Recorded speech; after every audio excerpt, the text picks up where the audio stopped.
How do I get around a bad recruiter? Have a friend, a neighbor, an ex-coworker refer you into the organization. It is incredibly hard for a recruiter, good or bad, to ignore you if you are referred in by someone. Why do they always prefer internal referrals? Internal referrals are preferred because stranger danger.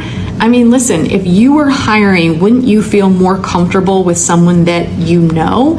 And if, let's say, I have a kick-ass manager in my marketing department and he refers me someone that he used to work with, I am going to feel better about that hire or even the interview process because the person that I already trust is vouching for this other person.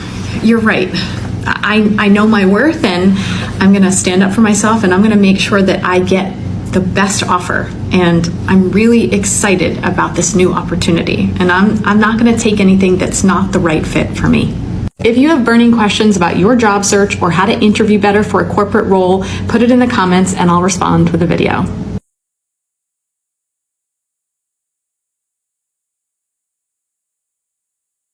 You are not confident in job interviews if you do these 3 things. Number 3, if you ask follow-up questions after every single answer. Was that the answer you were looking for? Is that what you were looking for? Does that answer your question? You look insecure and crazy. Number 2, if your strategy is to have really short interview answers because you're just terrified of saying the wrong thing, so you say very, very little, well, this strategy will actually backfire on you. Because imagine interviewing you, it probably feels like pulling teeth. I've interviewed candidates before where they give these 10 or 15-second answers and I'm just thinking, is that it? Is there more? And I have to do all this work and asking a bunch of follow-up questions. Don't make someone's job harder because you're scared to open up. It is your job in the interview to practice opening up. 1, if you don't ask any questions during the interview or at the end of the interview when they say, do you have any questions for us? And your whole strategy is just to be seen as easygoing and you don't want to rock the boat. You're not going to be seen as easygoing. You're going to be seen as not confident and not prepared. For more tips on how to interview better, get an Interviewology profile, follow me, and good luck in your upcoming interviews. If you do any of these 5 things in a job interview, you are not getting the job. Number 5, if you are too cocky, if I ask you a question and you say something like, well, it's on my resume, or I wrote it on my job application.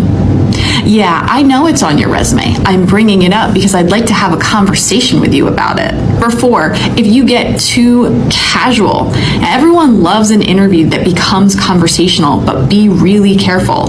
If the interview is going really well, you may start to feel too comfortable and reveal things about yourself that are inappropriate. And whatever you do, don't swear. Number 3, if you bring up salary too early in the process, it's awkward, right? My job is to figure out what your skill set is, and then we can have a conversation about what we'd be willing to pay you for it. It's a lot like dating, right? You wouldn't bring up marriage in the first 5 minutes. You need to build a relationship first. Number 2, if you know that you didn't do your research and you didn't do any prep for the interview, so you go in planning on being really likable and charming, we're gonna see right through that. And number 1, if you do this, you are absolutely not getting the job.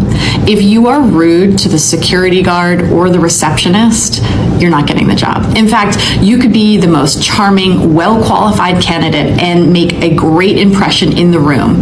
But if everyone else tells us that you're a jerk, you're not getting the offer. More tips on interviewing better, follow me, get a Shift profile, and good luck in your upcoming interviews. The number 1 mistake people make in job interviews is that they go in thinking that there's only one way it'll be successful, and that is if they get the job. I completely disagree. I think that you can nail a job interview by bombing it, because here's the thing. If you want a job just for money, it's pretty easy to go in and tell them whatever they want to hear. But if you want a job to enhance your career, if you want to find the next best step in your career, if you want a job that's fulfilling, if you want to find a company where you love to work, then you need to go into that interview and treat it like it's 50-50, that it's a two-way street and you're going to interview them as much as they're going to interview you. If you go in with the mindset that you also need to pick them, it's going to change everything. It's going to shift all of the energy in the interview process. But if you go in just wanting them to give you an offer, you are almost surely going to find a job that's a terrible fit for you. If all you're after is getting chosen, if all you want is the approval, if all you want is the paycheck, that's all you're going to get. I would never go into a job interview not knowing who was going to be interviewing me. Never. I would never do it. It's the fastest way to bomb an interview. And if you have been going into your job interviews having no idea who's going to be interviewing you, that's why you're bombing your interviews. That's why you're not getting job offers. Here's the thing. When they schedule you for an interview, and if they don't tell you, you must ask. Because if you don't know, you are unable to research the person who's going to be interviewing you. They have your resume, they have your application, they're gonna go on your LinkedIn, they're gonna do a ton of research on you, and you're gonna go in cold, not knowing anything about this person on the other side of the table. That's crazy. That's the fastest way to bomb an interview. Here, instead, when they schedule you an interview, you ask them, who will I be interviewing with?